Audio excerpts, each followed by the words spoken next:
Hello all, எல்லாருக்குமே happy Sunday. இன்னைக்கு டே பார்த்தீங்கன்னா ஹெல்த்தியான ஒரு பிரேக்ஃபாஸ்ட்டோட ஸ்டார்ட் ஆயாச்சு. ராகி இட்லி, ராகி தோசை தான் வந்து காலையில் செஞ்சுருக்கோம். இதுதான் ஃபஸ்ட் டைம் மாவை அரைச்சி நான் வந்து தோசை சுடுறது, இந்த இட்லி ட்ரை பண்ணுறது. நல்லா வந்திருந்தது. எனக்கு பர்சனலாக தோசை தான் பிடிச்சிருந்தது. இட்லி வந்து சாஃப்டாக இருந்தது, இருந்தாலுமே சாப்பிட்றதுக்கு வந்து கொஞ்சம் கஷ்டமாக இருந்துச்சு. தக்காளி சட்னி செய்ய டைம் இல்லை, ஸோ தேங்காய் சட்னி வச்சு டக்குன்னு சாப்பிட்றலான்னு சொல்லிட்டு ரெடி ஆகிட்டோம். இட்லி வந்து எப்படி இருந்தது அப்படின்னு சொல்லி பார்த்தீங்கன்னா, அந்த சிகப்பரிசி புட்டு மாதிரி இருந்துச்சு உள்ளே பார்க்கறதுக்கு. தோசை நல்லா கிறிஸ்பியாக வந்திருந்தது. நெக்ஸ்ட்டு பார்த்தீங்கன்னா நிறைய வேலை இருக்குது, ஸோ வந்து கடகடன்னு சாப்பிடுவோன்னு சொல்லிட்டு இறங்கியாச்சு. காலையில் டிஃபன் மட்டும்தான் செஞ்சுருந்தேன். செஞ்சுட்டு மதியம் லஞ்ச் வந்து வெளியில் ஆர்டர் போட்டு சாப்பிட்டுக்கலான்னு சொல்லிட்டு வேலை செய்ய ஸ்டார்ட் பண்ணிட்டோம். ஏன் அப்படின்னு சொல்லி பார்த்தீங்கன்னா, நிறைய வேலை இருக்குது. க்ளீனிங் ஒர்க்கு, பொங்கலுக்கான க்ளீனிங் வந்து ஸ்டார்ட் பண்ணிட்டேன். இந்த டைம் வந்து கொஞ்சம் டிலே தான். ஊருக்கெலாம் போயிட்டு வந்ததுனால லேட்டாக தான் ஸ்டார்ட் பண்ணுற மாதிரி இருந்தது. ஊருக்கு போயிட்டு வந்துட்டு ஒரு வாரம் ரெஸ்ட் எடுத்துட்டேன். இப்போ மறுபடியும் வந்து ஊருக்கு போகணும். அதுக்குள்ளே வந்து வீடை க்ளீன் பண்ணிடலாம் அப்படின்னு சொல்லிட்டு இறங்கிட்டேன். ஹஸ்பண்ட் இருக்கும்போது தான் வந்து லேஃப்ட் மேலெலாம் க்ளீன் பண்ண முடியும். அதனால ஃபஸ்ட்டு பெட்ரூம் ஸ்டார்ட் பண்ணலான்னு சொல்லிட்டு பெட்ரூம் ஸ்டார்ட் பண்ணியிருக்கேன். இருக்கிறதுலே ரொம்ப ரொம்ப மோசமான ஒரு ரூம்னா எங்கள் வீட்டில் வந்து பெட்ரூம் தான். ஏன்னா எல்லாத்தையும் அதுக்குள்ளே தான் போட்டு டம்ப் பண்ண மாதிரி இருக்கும். ஹால் வந்து கொஞ்சம் ஃப்ரீயாக தான் இருக்கும். கிச்சன் கூட கொஞ்சம் பரவாயில்ல.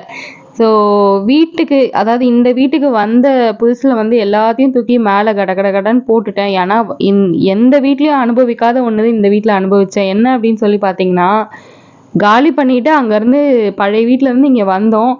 எதில் இருக்குன்னு கண்டுபிடிக்கிறதுக்கே எங்களுக்கு 2 நாள் ஆச்சு. 2 நாள் வந்து வீடு ஃபுல்லாக எல்லா இடத்துலையுமே எனக்கு வந்து செட்டில் ஆயிடுச்சு. அப்படின்னு சொல்லி தெரியல.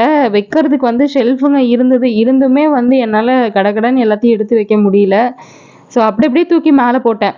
அது எல்லாத்தையும் இப்போ தனித்தனியாக பிரித்து முதல்ல எது வேணும் வேணாம் அப்படின்னு சொல்லி எடுத்து போடணும். இந்த ஷூலாம் பார்த்தீங்கன்னா 2 ஷூ வந்து என்னோடய புது ஷூ. அதை போடாமல் அப்படியே வச்சிட்ருக்கேன். எப்போ போடுவேன்னு எனக்கே தெரியல. ஒரு ஆர்வ கோளாறுல எல்லாத்தையும் வாங்கி வச்சிடுறது. போடுறதுக்கு வந்து டைம் கிடைக்கிறதில்ல. டைம் கிடைச்சாலும் ஞாபகம் இருக்கிறதில்ல. அதனால இந்த டைம் எல்லாத்தையுமே தனித்தனியாக பிரித்து எதில் இருக்குது அப்படின்னு சொல்லி எடுத்து வச்சுருவோம் அப்படின்னு சொல்லி எடுத்து வச்சிட்ருக்கேன். நான் மேஜராக வந்து க்ளீன் பண்ணும்போது ஒரு பெரிய மிஸ்டேக் வந்து பண்ணுவேன். என்ன அப்படின்னு சொல்லி பார்த்தீங்கன்னா, இன்றைக்கி வந்து இந்த குப்பையாக இருக்கிறது எல்லாத்தையும் மொத்தமாக தூக்கி வெளியில் போட்டுட்டு தேவையான பொருள் மட்டும் வைக்கணும் அப்படின்னு சொல்லி நினைப்பேன்.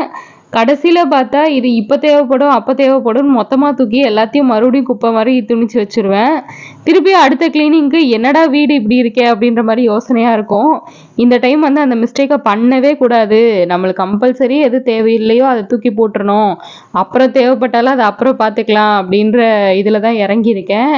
அதுக்கு முன்னாடி இந்த லைட்டு பார்த்தீங்கன்னா, நான் வந்து எனக்கு தெரிஞ்சு 9th 10th படிக்கும்போது வாங்கினோம். நைட்டு வந்து எல்லோரும் தூங்கிடுவாங்க. அப்போ வந்து சின்ன வீடு தான். கிச்சனில் தான் உட்காந்து படிப்பேன். அப்போ வந்து லைட்டு போட்டால் எல்லாருக்கும் தூக்கம் டிஸ்டர்ப் ஆகுமே அப்படின்னு சொல்லி வாங்கினது. இப்போ அது எரியுமா அப்படின்னு சொல்லி போட்டு பார்த்தா எரிஞ்சிருச்சு. எனக்கே ஆச்சரியமாக இருந்துச்சு. வேண்டாம் அப்படின்னு சொல்லி நினைக்கும் போது, ஐயோ இந்த பொருளை தூக்கி போடணுமா, நம்ம பையனுக்கு இது யூஸ் ஆகுமே அப்படின்னு சொல்லிட்டு திருப்பி எடுத்து வச்சிட்டேன். இந்த மாதிரி ஒரு சில பொருள் மட்டும்தான் நான் இந்த டைம் எடுத்து வச்சேன். மீதி எல்லாத்தையும் மனசார தூக்கி போட்டாச்சு. இதுக்கு மேலே வந்து வீடாக மாறும்போது நம்மளால் தூக்கிட்டு திரிய முடியாது எல்லாத்தையுமே. ஸோ தேவையானதை மட்டும் எடுத்து வச்சுக்கணும். கடவுள் புண்ணியத்தில் சீக்கிரமாக வந்து சொந்த வீடு அமையணும் அப்படின்னு சொல்லியும் வேண்டிக்கிறேன். ஏன்னா முடியல, ஒவ்வொரு வீட்டுக்கு போகும்போதும் அதை தூக்கிறதும் இறக்குறதும். இப்போ எங்கள் வீட்டில் எது இருக்கோ இல்லையோ அந்த சூட்கேஸுங்க வந்து நிறையா இருக்கும். ஏன் அப்படின்னு சொல்லி பார்த்தீங்கன்னா, ஒவ்வொரு வீட்டுக்கு மாறும்போதும் ட்ரெஸ் எடுத்து வைக்கணும். அதே மாதிரி ஊருக்கு போகும்போது 5 டேஸ்க்கு ஒரு சூட்கேஸு, 10 டேஸ்க்கு ஒரு சூட்கேஸ்னு மாறி வச்சுருப்போம். ஸோ அதனால தான் வந்து கொஞ்சம் அதிகமாக இருக்குது. க்ளீன் பண்ணும்போது எங்கள் வீட்டுக்காரோட ஒரு முக்கியமான பொக்கிஷம் வந்து என் கையில் கிடச்சிது. என்ன அப்படின்னு சொல்லி பார்த்தீங்கன்னா, இந்த பொட்டி, பரம்பரை பொட்டி மாதிரி. இது என்னடா பொட்டி அப்படின்னு சொல்லி நினைக்காது. இந்த பெட்டிக்குள்ளே எனக்கு தெரிஞ்சு இது எப்பத்துலேருந்து வச்சுருக்காருன்னு தெரியல. மேரேஜ்க்கு முன்னாடியே வச்சுருந்தாரு. எப்பத்துலேருந்து இது சேர்க்க ஆரம்பித்தாருன்னு தெரியல. பழைய 100 ருபீஸ் நோட்டு, அதுக்கப்புறம் அவர் ஃபஸ்ட்டு யூஸ் பண்ண ஒரு 2 ஃபோன் வச்சுருந்தாரு. காலேஜ் படிக்கும்போது யூஸ் பண்ணேன் அப்படின்னு சொல்லிட்டு. என்னென்னமோ அதுக்குள்ளே போட்டு வச்சுருப்பாரு. எப்பயுமே பார்க்க மாட்டேன். இந்த டைம் அதில் என்னதான் இருக்கு அப்படின்னு சொல்லி கொஞ்சம் வீடியோவும் எடுப்போமே அப்படின்னு சொல்லி எடுத்து பார்த்துட்டு இருந்தேன். இந்த பழைய 10 காசு 20 காசு அதெல்லாம் இருந்துச்சு. எல்லாத்தையும் வந்து சேர்க்க மாட்டார். அந்த காயினில் வந்து ஏதாவது ஒரு டிஃப்ரெண்ட்டாக இருந்துச்சு அப்படின்னு சொன்னால் அதை எடுத்து வச்சுப்பேன் அப்படின்னு சொல்லி சொன்னார். அந்த காயினுக்கு பின்னாடியோ இல்லை அந்த காயினில் ஏதாவது சிலதெல்லாம் எழுதியிருப்பாங்கல்ல, சில பிளேஸ் போட்டிருப்பாங்க, அந்த மாதிரி இருக்கிறத எடுத்து வைப்பேன் அப்படின்னு சொன்னார். இதில் ரொம்ப டிஃப்ரெண்ட்டான ஒரு 5 ருபீஸ் காயின்லாம் நான் பார்த்தேன். இதை பற்றி நான் தனியாக வந்து ஒரு சின்ன ஷார்ட்ஸ் மாதிரி போடுறேன்.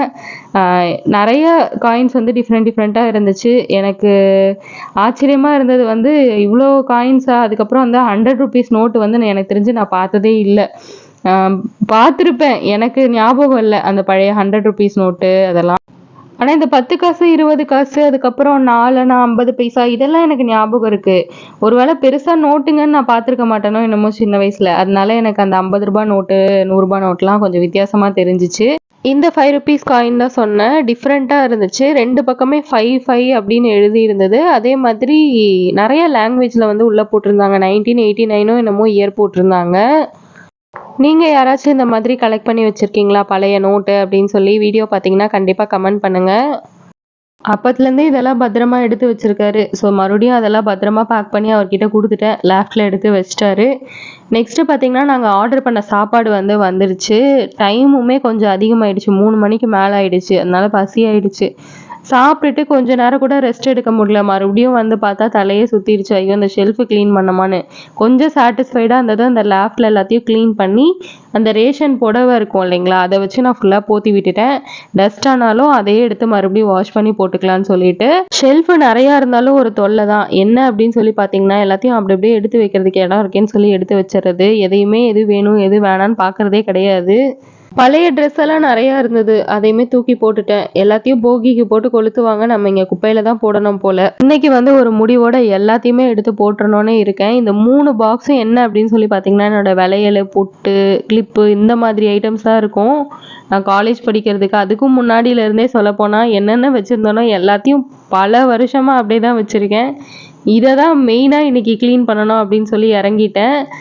வளையல் வந்து நான் ரொம்ப யூஸ் பண்ணுறதே கிடையாது. இந்த 4 வளையல தான் திருப்பி திருப்பி யூஸ் பண்ணுறேன். அதுக்கு ஒரு 3 டப்பா அளவுக்கு வச்சுருந்தேன். இன்றைக்கி என்னோடய ஹஸ்பண்டும் சத்தம் போட்டார், எல்லாத்தையும் தூக்கி போட்டுரு, தயவு செஞ்சு புதுசாக கூட வாங்கிக்கோ, இந்த பல வருஷமாக இருக்கிறதெல்லாம் வச்சுருக்காத அப்படின்னாரு. ஸோ வந்து எல்லாத்தையும் எடுத்து போட்டுடலாம் அப்படின்னு சொல்லி எடுத்துகிட்ருக்கேன். இந்த வளையல்லாம் பார்த்திங்கன்னா நிறையா வளையல் வந்து என்னுடைய வளைகாப்புக்கு போட்ட வளையலுமே இருந்துச்சு. தூக்கி போட மனசு வரல. இந்த வளையல் தான் ஃபஸ்ட்டு 5ஆவது மாதத்துக்குலாம் போட்டாங்க. இன்றைக்கி எல்லாத்தையும் போட்டுருவோம், என்ன பண்ணுறது அப்படின்னு சொல்லிட்டு எல்லாத்தையுமே எடுத்து போட்டுட்டேன். தேவையான ரொம்ப லிமிட்டான திங்ஸ் மட்டும்தான் வச்சுக்கிறேன். ஏன்னா அவ்வளோ யூஸ் பண்ணுறதில்ல இப்போ இந்த மாதிரி ஐட்டம்ஸ் எல்லாம். நெக்ஸ்ட்டு வந்து துணியில் இறங்கியாச்சு. வீட்டுக்கு போட்டுக்கிற துணியுமே பாதி தேவையில்லாததெல்லாம் எடுத்து போடணும். எல்லாத்தையுமே சூப்பராக எடுத்து ஏற கட்டிட்டு ஷெல்ஃபை ஃபுல்லாக க்ளீன் பண்ணிட்டேன். நெக்ஸ்ட்டு வந்து ஹஸ்பண்ட் ஏசியை க்ளீன் பண்ணார். நான் அந்த விண்டோ ஃபுல்லாக க்ளீன் பண்ணிவிட்டு பீரோவையும் நகர்த்திட்டு அதுக்கு நடுவில் பார்த்தா ரொம்ப குப்பையாக இருந்துச்சு. நல்ல வேலை நகர்த்தணும் அப்படின்ற மாதிரி இருந்துச்சு. அதையுமே க்ளீன் பண்ணி விட்டுட்டேன். என்னதான் க்ளீன் பண்ணாலும் இந்த ஃபர்னிச்சர்லாம் வந்து நகர்த்திட்டு அந்தோட இடுக்கில் இருக்க டஸ்ட்டெல்லாம் க்ளீன் பண்ணால் தான் ஃபுல்லாக க்ளீன் ஆன மாதிரி இருக்குது ரூமு. எல்லாத்தையுமே சூப்பராக வந்து பளபளன்னு நீட்டாக்கியாச்சு. ஃபைனலாக வந்து கொஞ்சம் வேக்யூம் கிளீனர் போட்டு க்ளீன் பண்ணிடலாம். ஏன்னா அந்த குட்டி குட்டியாக இருக்க டஸ்ட்டெல்லாம் தெரியாது தரையில், பிளாக்கு அப்படின்றதுனால. அதனால வேக்யூம் கிளீனரும் போட்டு டஸ்ட்டு ஃபுல்லாக எடுத்துட்டேன். ரொம்பவே சாட்டிஸ்ஃபைடாக இருந்துச்சு. பெரிய கஷ்டமே வந்து இந்த ரூம் தான். இந்த ரூமே க்ளீன் பண்ணிட்டோம், இனி ஹாலும் கிச்சனும் தானே, அதை நாளைக்கு பார்த்துக்கலாம் அப்படின்ற மாதிரி சந்தோஷத்தோட க்ளீனிங்கை வந்து முடிச்சாச்சு.